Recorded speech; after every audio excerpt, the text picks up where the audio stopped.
global domination. In 18th century France, the majority of the population was very poor, whilst the aristocracy and royalty lived a life of luxury and extravagance. There existed a wide gulf between the two classes. The Freemasons would use this to make the pledge for power, resulting in the biggest upheaval in French history. The Masons took advantage of the growing atmosphere of anger amongst the French and used it to achieve their own aims with a carefully planned propaganda war. They completely controlled the media system and used it to sway the tide of public opinion. The newspapers were geared into calling for the end of the monarchy and the establishment of a society based on liberty, equality, and fraternity. The Masons' vast amounts of wealth were used to influence the political landscape of France. Politicians funded by the Masons promoted the Masonic ideology. The secret lodges of the Masons were open to members of the French army. High-ranking officers and generals were indoctrinated to the Freemasons' way of thinking. With the people, the politicians, and the military of France under Masonic control, the Masons could finally strike. On the 14th of July, 1789, a group of people stormed the Bastille, a prison in Paris. This sign of resistance against the French authorities triggered off a massive response all over France. People in villages and towns expressed their hatred for the system, symbolized by the monarchy. But it was not until 1793 that the French anger would be cooled. On the 21st of January of the same year, King Louis XVI was beheaded in front of a crowd, heralding an end to the French monarchy and paving the way for another Masonic-controlled state in Europe. With the monarchy gone, it seemed as if nothing stood between the Masons and complete control of France.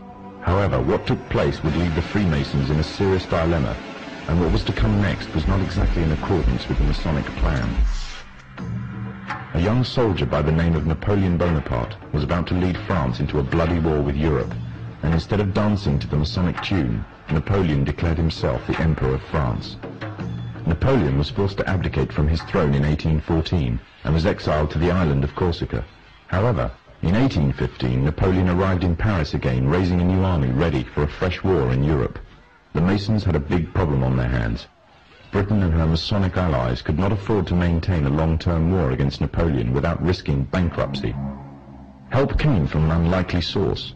Nathan Rothschild was the head of a leading banking family, but because of their status as Jews, they were forced to work from the shadows of others. Rothschild seized the opportunity to liberate his people and offered a loan, demanding in return recognition of the Jews as equals to their European counterparts, and the right to openly do business. If the Masons refused, the money could always go to Napoleon. The Masons had no choice but to accept. In 1815, British, Dutch and Prussian soldiers landed in Waterloo, Belgium, where they met Napoleon's forces and defeated them. Napoleon was captured this time, never to return. France was finally under Masonic control. Although historians make little mention of the Masonic involvement in the revolution, the Masons themselves have to reveal their shadowy movements during this important period in history. In 1904, Marquis de Rochambeau, a Freemason, said before a packed audience, "Freemasonry has worked in a hidden but constant manner to prepare the revolution. We are then in complete agreement that Freemasonry was the only author of the revolution, and the applause which I received from the left, and to which I am little accustomed, proves, gentlemen, that you acknowledge with me that it was Masonry which made the French Revolution."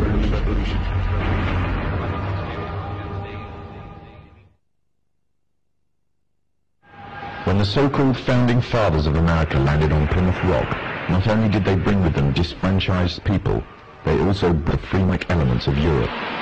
The injustices which the fathers of America were escaping from in Europe was also to be found in the new land, in the form of a tyrannical British regime. In order to gain complete dominance of the new state, the Masons used the same methods to gain control of France. Although the British monarchy was run by the Masons, the American War of Independence was a necessary action, and the people involved in the war were expendable for the Masons to fulfill their dream. Emotions of the people were manipulated into anger, and just like France, anger turned into war. This time, however, previous mistakes would not be repeated. The near defeat the Masons faced against Napoleon and his army in Europe taught the Masons a lesson. Any forthcoming leaders of the resistance must follow the Masonic agenda. The best way to do this was to ensure the leader himself was a Mason, and the leader who took the war to the British was none other than George Washington. On the 4th of July 1776, the Declaration of Independence was made. On the 17th of October 1781, the British were finally defeated and surrendered the colonies to the Americans, and the world's first Masonic state was born, a nation that would represent Masonry in every way. A sign of the Masonic presence in America is plainly visible on the dollar bill, which carries a picture of George Washington, the first Freemasonic president in the world, and a picture of the Freemasonic symbol of the so-called all-seeing one eye.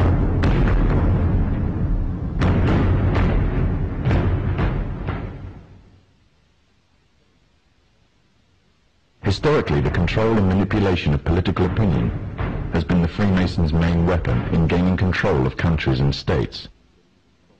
Once in control of the rulers and politicians of a country, laws and political structures could be changed in accordance with their agenda. However, since restricting the body does not necessarily mean restricting the mind, the Freemason recognizes that their plan for a global government hinges completely on subduing the masses to their agenda, and thus eliminating opposition to their cause. And the greatest threat to their plan, posing more danger than any army or law, is the threat of a free-thinking mind. In order to eliminate this threat and to achieve their objective, the Masons have set about the boldest plan ever devised: the complete control of every aspect of human life, your life. And the weapons they are using against you are in your very homes, entertaining you and your children, and gradually indoctrinating you without you even realizing. In today's society, people are spending more and more time engaged with modern media, television, cinema, computer games, the internet, popular fiction and popular music are an integral part of our lives. Yet these provide a vast expanse on information, which you are taking either consciously or subconsciously into your mind. Information on society ranging from ideals and morals, and the difference between right and wrong, to the way societies and economies should be structured, is passed before you every single day. These media play a significant role in providing the basis for determining an individual's view of the world and everything that exists. Thus, any one group in complete control of this information placed on these media will in effect have the power to indoctrinate practically the entire populace of the world to their way of thinking, and it is this fact that the Freemasons are exploiting. The Masons are using the entertainment industry in particular to condition people to their way of thinking, either openly or subliminally. The methods they use vary, but the goal is the same: to impose their beliefs, their ideology and their objectives on you in such a way that you begin to think of them as your own. Evidence of their presence within popular entertainment is widespread. Masonic involvement in the industry is not a new thing. Hailed as one of history's great composers, Wolfgang Amadeus Mozart, a Freemason himself, composed a symphony, which was an open display of Freemasonry. The symphony is based on a story taken from ancient Egyptian mythology of Isis and Osiris. The pagan rites of ancient Egyptian mythology form, through the Kabbalah, one of the fundamental aspects of Freemasonry.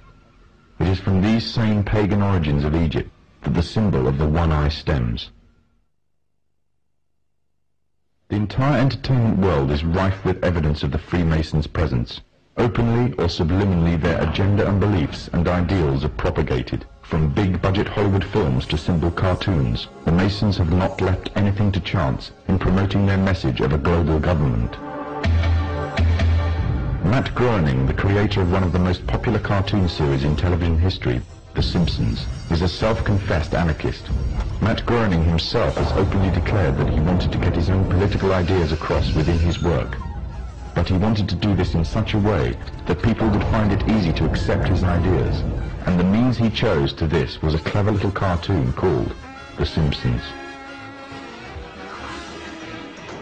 So what exactly is The Simpsons teaching us and our children? There are many lessons being programmed into us. These include disregard for authority, either parental and governmental, that bad manners and disobedience is the way to attain status amongst people, and that ignorance is trendy and cool, whereas knowledge is unfashionable. However, what is especially worrying is the Masonic undertones of one episode in particular, the episode in which the father figure of the family, Homer Simpson, becomes obsessed with a group called the Stonecutters, or should it be called the Freemasons?